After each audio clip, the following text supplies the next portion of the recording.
Mateus, capítulo 9. Jesus entrou num barco e atravessou o mar até a cidade onde morava. Algumas pessoas lhe trouxeram um paralítico deitado numa maca. Ao ver a fé que eles tinham, Jesus disse ao paralítico: "Anime-se, filho. Seus pecados estão perdoados." Alguns mestres da lei disseram a si mesmos: "Isso é blasfêmia." Jesus, percebendo o que pensavam, perguntou: "Por que vocês reagem com tanta maldade em seu coração? O que é mais fácil dizer: seus pecados estão perdoados, ou levante-se e ande? Mas eu lhes mostrarei que o Filho do Homem tem autoridade na terra para perdoar pecados." Então disse ao paralítico: "Levante-se, pegue sua maca e vá para casa." O homem se levantou e foi para casa. Ao ver isso, a multidão se encheu de temor e louvou a Deus por ele ter dado tal autoridade aos seres humanos. Enquanto Jesus caminhava, viu um homem chamado Mateus sentado onde se coletavam impostos. "Siga-me", disse-lhe Jesus, e Mateus se levantou e o seguiu. Mais tarde, na casa de Mateus, Jesus e seus discípulos estavam à mesa, acompanhados de um grande número de cobradores de impostos e pecadores.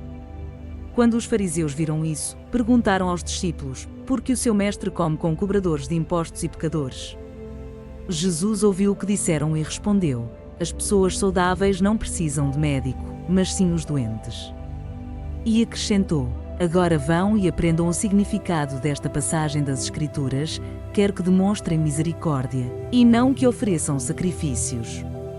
Pois não vim para chamar os justos, mas sim os pecadores." Os discípulos de João Batista foram a Jesus e lhe perguntaram: "Por que seus discípulos não têm o hábito de jejuar, como nós e os fariseus?" Jesus respondeu: "Por acaso os convidados de um casamento ficam de luto enquanto festejam com o noivo? Um dia, porém, um noivo lhes será tirado, e então jejuarão. Além disso, ninguém remendaria uma roupa velha usando pano novo. O pano rasgaria a roupa, deixando um buraco ainda maior. E ninguém colocaria vinho novo em velhos recipientes de couro. O couro se arrebentaria, deixando vazar o vinho, e os recipientes velhos se estragariam.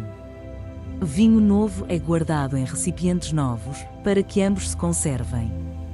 Enquanto Jesus ainda falava, o líder da sinagoga local veio e se ajoelhou diante dele. "Minha filha acaba de morrer", disse. "Mas, se o Senhor vier e puser as mãos sobre ela, ela viverá." Então Jesus e seus discípulos se levantaram e foram com ele. Nesse instante, uma mulher que havia 12 anos sofria de hemorragia se aproximou por trás dele e tocou na borda de seu manto, pois pensava: "Se eu apenas tocar em seu manto, serei curada." Jesus se voltou e, quando a viu, disse: "Filha, anime-se. Sua fé a curou." A partir daquele momento, a mulher ficou curada. Quando Jesus chegou à casa do líder da sinagoga, viu a multidão agitada e ouviu a música fúnebre. "Saiam daqui", disse ele. "A menina não está morta, está apenas dormindo." Os que estavam ali riram dele. Depois que a multidão foi colocada para fora, Jesus entrou e tomou a menina pela mão, e ela se levantou. A notícia desse milagre se espalhou por toda a região. Depois que Jesus saiu dali, 2 cegos foram atrás dele, gritando: "Filho de Davi, tenha misericórdia de nós." Quando Jesus entrou em casa, os cegos se aproximaram, e ele lhes perguntou: "Vocês creem que eu posso fazê-los ver?" "Sim, Senhor", responderam eles. Ele tocou nos olhos dos 2 e disse: "Seja feito conforme a sua fé." Então os olhos deles se abriram e puderam ver. Jesus os advertiu severamente: "Não contem a ninguém." Eles, porém, saíram e espalharam sua fama por toda a região. Quando partiram, foi levado a Jesus um homem que não conseguia falar porque estava possuído por um demonío. O demonío foi expulso e, em seguida, o homem começou a falar. As multidões ficaram admiradas. "Jamais aconteceu algo parecido em Israel", exclamavam. Os fariseus, contudo, disseram: "Ele expulsa demónios porque o príncipe dos demónios lhe dá poder."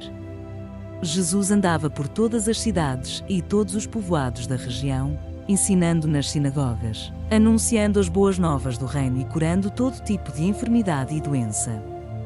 Quando viu as multidões, teve compaixão delas, pois estavam confusas e desamparadas, como ovelhas sem pastor.